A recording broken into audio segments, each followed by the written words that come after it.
प्याज का ससुराल। बारामती गांव में कुंती जी अपने पति धर्म, बेटे राकेश और बहू मीना के साथ रहती थी। कुंती वैसे तो बहुत ही अच्छी महिला थी। सुबह जल्दी उठकर सूर्यदेव को जल चढ़ाना, पूजा पाठ करके खाना बनाना और घर परिवार को ही अपना सब मानना। धर्म जी को भी अपनी पत्नी से खास लगाव था। आखिर वही तो उनका एकमात्र सहारा थी उनके मुश्किल दौर में। पर वही बात, कोई भी सर्वगुण संपन्न तो होता नहीं। तो बस हमारी कुंती जी को भी एक आदत थी जिससे घर वाले परेशान थे। और वो क्या, चलिए जानते हैं। प्याज में तेरी प्याज मिली तो मुझे सांस आई। ओए होए होए होए, क्या प्याज का तड़का लगा है, मज़ा आ गया। भगवान, आज खाना मिलेगा या नहीं? अरे ला रही हूँ बाबा, 2 मिनट का भी सब्र नहीं है। इतने में कुंती जी वहाँ आती है। टेबल पर धर्म और राकेश बैठे थे और सब्जी को देखकर मुंह बनाकर बैठ गए। कुंती जी, क्या है ये? संडे स्पेशल में आपने बोला था कि शाही पनीर प्याज मसाला बनाएंगी, पर इसमें पनीर कहाँ है? हाँ मम्मी, और आपने कहा था कि आप पकोड़े बनाएंगी, पर ये तो सिर्फ प्याज के ही पकोड़े हैं। ओहो, क्या है? हैं? इस घर में खाने की तो कोई कदर ही नहीं है। आप लोगों के लिए जितना बनाओ, जितना करो, कम ही है। भगवान जाने आप लोगों को किस चीज़ से सुख मिलता है। मेरे तो भाग्य ही फूट गए। मैं अपने मन का कुछ कर ही नहीं सकती इस घर में। भगवान, तूने मेरे साथ ही ऐसा क्यों किया? कितने उत्साह से खाना बनाया था मैंने। अरे अरे, शांत हो जाओ धर्मपत्नी जी, शांत शांत शांत। आपसे इतना क्या कह दिया मैंने? हाँ, आप तो रेलगाड़ी की तरह बस चल निकली। अच्छा बताइए, क्या बनाया है? वाह वाह वाह वाह, प्याज की सब्ज़ी, प्याज के पकोड़े और ये वाह वाह वाह, प्याज के पराठे। ओए होए होए, दिल खुश हो गया कुंती जी।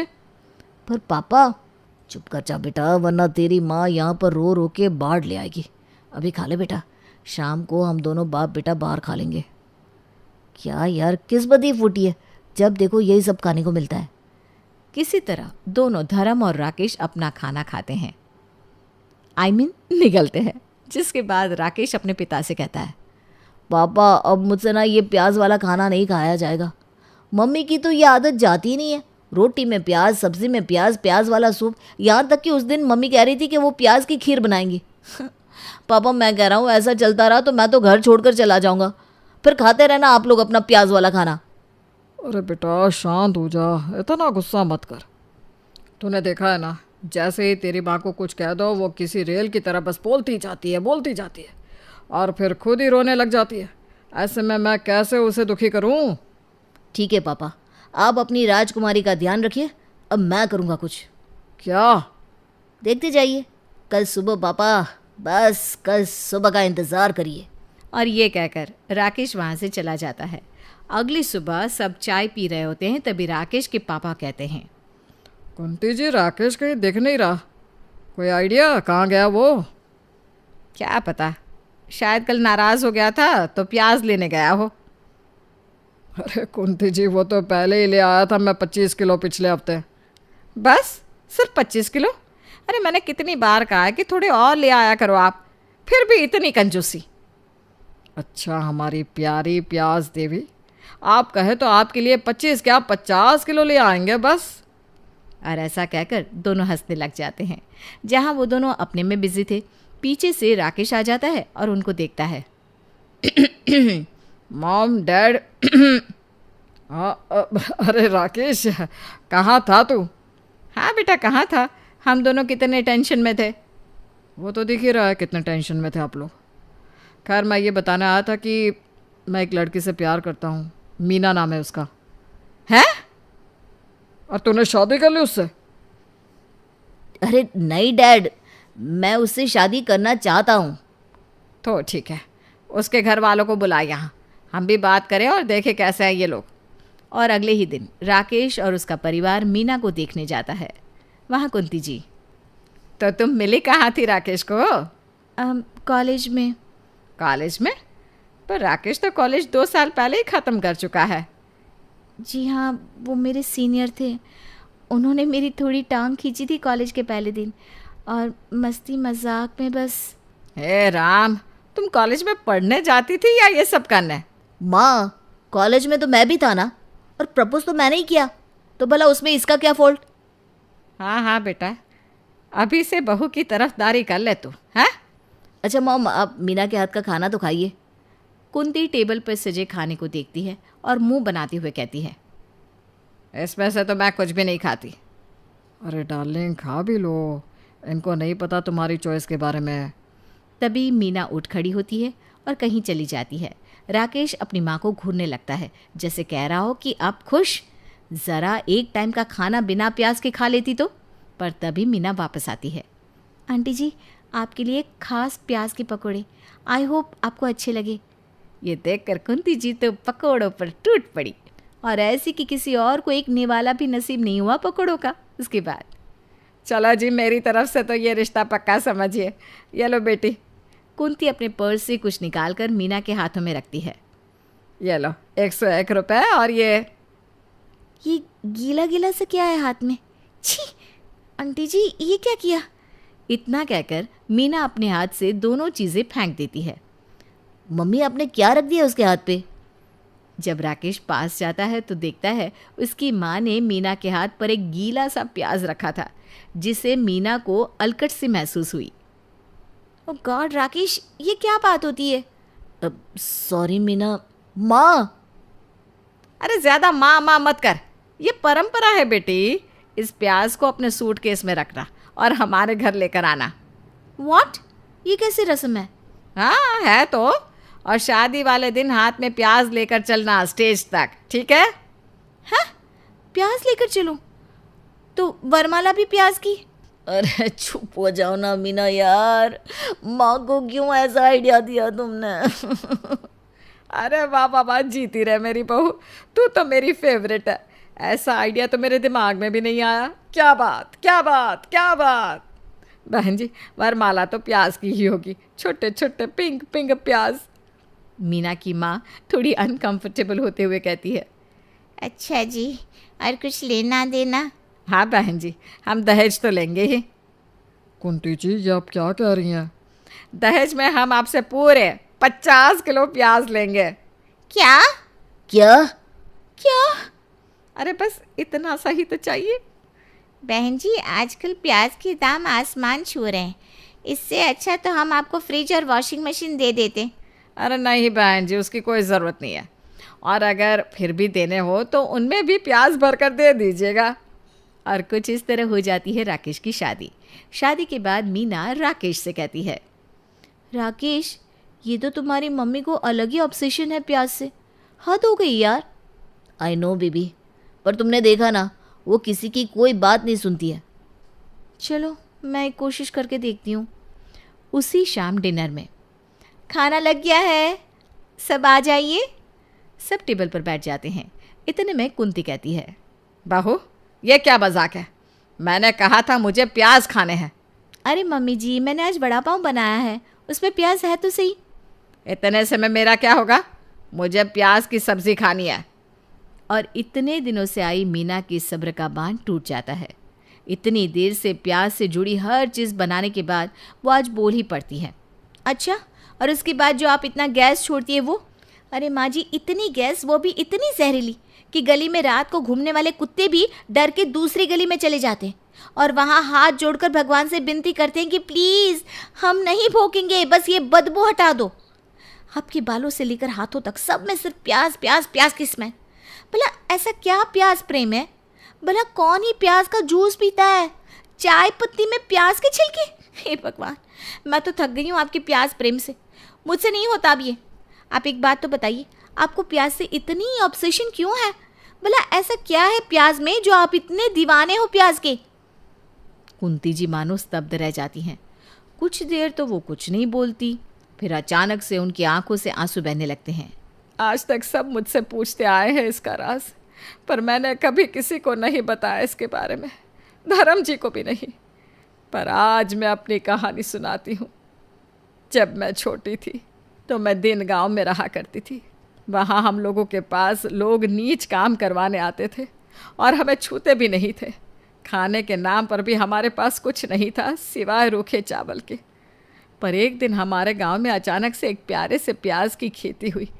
हम सब गांव वालों ने वो प्याज के पेड़ से प्याज लेकर एक एक छोटा दाना खाया और तब से हम सबके दिन फिर गए। प्याज की खेती, प्याज से अलग अलग खाना बनाकर हम सबकी जिंदगियां संवर गई। और बस इसी कारण से मैं हमेशा प्याज खाती हूँ, जिससे मैं अपने गांव से, अपने लोगों से, अपने बचपन से जुड़ी हुई हूँ। ये सुनकर सभी की आंखें नम हो गई। मीना ने हाथ जोड़कर अपनी सास से माफ़ी मांगी और कहा, चलो गाइस, मैं कुछ हल्का बनाती हूँ। कौन खाएगा मैगी? मैं हाँ, पर मुझे प्याज के तड़के वाली ही चाहिए। हाँ। अरे क्या सारा दिन कमरे में ब्यूटी पार्लर वाली को बुलाकर बैठी रहती है बहू? कभी गलती से किचन में देख ले, टोकरी में कौन सा आलू सड़ रहा है, टमाटर फ्रिज में गल रहा है।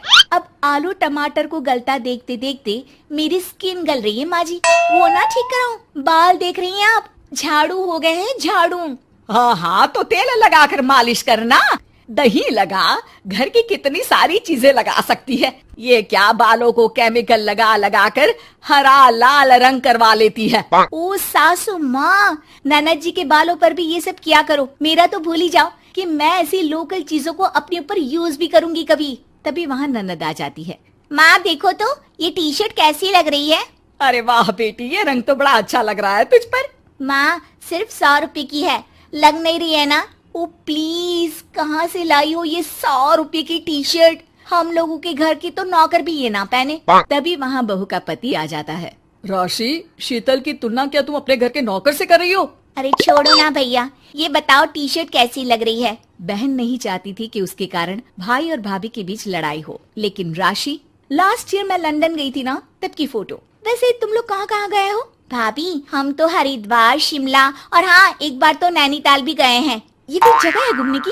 लंदन तो स्वर्ग है, स्वर्ग। ऐसी बात नहीं है भाभी, हमारे देश में भी कई जगह ऐसी है जो दुनिया में कहीं नहीं है। जैसे गुलबर्ग गई है क्या आप? नो वे, मैं स्विट्जरलैंड गई हूँ। तो फिर जब गुलबर्ग नहीं देखा तो क्या देखा? भारत का क्या, दुनिया का स्वर्ग है वो। बात भी तो सच थी। राशि की बोलती शीतल के सामने बंद हो जाती है। एक दिन, अरे यार बाजार जाना है, कोई गाड़ी भी नहीं है यहाँ तो। अरे बहू, बाहर निकलेगी तो कोने से हरी वाली बस मिल जाएगी। 5 रुपए में बाजार। अरे ना हो तो रिक्शा कर लेना, 20 रुपए लेगा। लेकिन क्या फायदा, बस से ही निकल जा। जा बेटा। हाँ, कैसी बात कर रही है? बस में कितने अनहाइजीनिक लोग बैठते हैं, पता भी है आपको? पता नहीं कौन क्या करता है, कहाँ जा रहा है, कहाँ से आ रहा है, और मैं उन लोगों के बीच बैठ जाऊं। अच्छा बहू, एक बात बता, तुम लोगों के घरों में जो ड्राइवर काम करते हैं ना, उन लोगों का पता है तुम्हें कि वो कहाँ से आते हैं, क्या खाते हैं, क्या पीते हैं? अरे माँ जी, आपसे कौन बहस करे, टैक्सी ही बुला लेती हूँ। कौन इतनी पेन ले गर्मी में। अरे बहू, पैसे बचाना सीख। 2 पैसे बचाएगी तो मुसीबत के वक्त काम आएंगे। मुसीबत, वो भी पैसों को लेकर? अरे माँ जी, हम लोगों के घर की तो कटोरी भी चांदी की होती है। अरे भगवान ना करे कि जरूरत पड़े, लेकिन जरूरत बताकर नहीं आती बहू। तभी वहाँ ननद आ जाती है। भाभी, आपके पापा किस प्रोफेशन में है? मतलब चांदी की कटोरी में खाना जरूर बड़े व्यापारी होंगे ना? अरे नहीं नहीं, वो फाइनेंसर है। यहाँ का पैसा वहाँ और वहाँ का पैसा यहाँ, समझ लो टोपियाँ घुमाते हैं बाजार में। तो सोचो, आपके पापा ने भाई से आपकी शादी क्यों की होगी? वो तो ऐसा नहीं करता, सिंपल सी नौकरी करता है वो तो। वो क्या था कि पापा को आप लोगों का बड़ा मकान और सिंपल सी जिंदगी अच्छी लगी। वो इसलिए भाभी कि हम उतना ही खर्च करते हैं जितना जिंदगी जीने के लिए जरूरी होता है। जैसे आप लोग बड़ी बड़ी कोठी में रहते हो, लेकिन है तो किराए की ना, और हम लोगों का मकान अपना है, जिसे पापा और माँ ने एक एक पैसे जोड़कर बनाया है। हाँ, वो तो हम लोग भी सोच रहे थे लेने के लिए, लेकिन बेटा, मैं चाहती हूँ कि तुम दोनों मिलकर इससे बड़ा मकान बनाओ, तब तो बात बने। कैसी बात कर रही हैं आप? मैं तो सोच रही थी कि इसे बेचकर पॉश इलाके में मकान ले लूं। अरे मैं जब तक जिंदा हूँ मेरा मकान नहीं बिकेगा, ये फाइनल बात है। तो इस छोटे मोहल्ले में ही रहना चाहती हैं आप हमेशा? अरे मैं तो सोच रही थी कि तभी डोरबेल बजती है और सामने खड़े होते हैं राशि के पापा मम्मी। अरे मम्मी पापा, आप दोनों आइए आइए। जा बेटा शीतल, जाकर अंकल आंटी के लिए पानी ले आ। क्या बात है भाई साहब, आप लोग परेशान दिख रहे हैं। सब ठीक तो है ना? अरे नहीं नहीं माँ जी, कैसी बात कर रही हैं? वो कहाँ परेशान होंगे, इतना पैसा है इन लोगों के पास, तो परेशानी तो भूल कर भी नहीं आनी। तभी राशि की माँ सास के सामने रोने लगती है। अरे क्या बताएं बहन जी, हमारा तो सब कुछ खत्म हो गया। ये तो भला है कि भले घर में राशि की शादी करवा दी, वरना अब तो हम लोगों के पास रहने के लिए छत भी नहीं है, इसलिए आप लोगों के पास आए हैं। अरे अरे कैसी बात कर रहे हैं समधन जी, ये घर भी तो आप लोगों का ही है। यहाँ रहिए जितने दिन मन करे, जब ठीक हो जाए सब तो चले जाइएगा। क्या हुआ माँ, आप ऐसा क्यों बोल रही हैं? और भाई और भाभी वो लोग, आप लोगों का बैंक बैलेंस? अरे किस बैंक बैलेंस की बात कर रही हो बेटी? हम लोगों ने तो कभी चवन्नी भी नहीं बचाई, सिर्फ उड़ाया है। उसमें कैसे बैंक बैलेंस होता? घर तो किराए का था ही, बाकी तेरी भाभी ने थोड़ी बहुत जो प्रॉपर्टी थी उसे बेचकर पॉश इलाके में घर लेने की जिद की थी। प्रॉपर्टी बेच तो दी, लेकिन जो पैसे आए वो भी उड़ा दिए। अब हम दोनों को घर से भी निकाल दिया। अब ना घर है ना पैसा, जीवन फिर से शुरू करना पड़ेगा। हाँ बहन जी, लेकिन इस बार एक बात तो गांठ बांध ली कि झूठी शान और दिखावा किसी का सगा नहीं होता। राशि सास की तरफ ऐसे देखती है जैसे अपनी गलती का एहसास कर रही हो।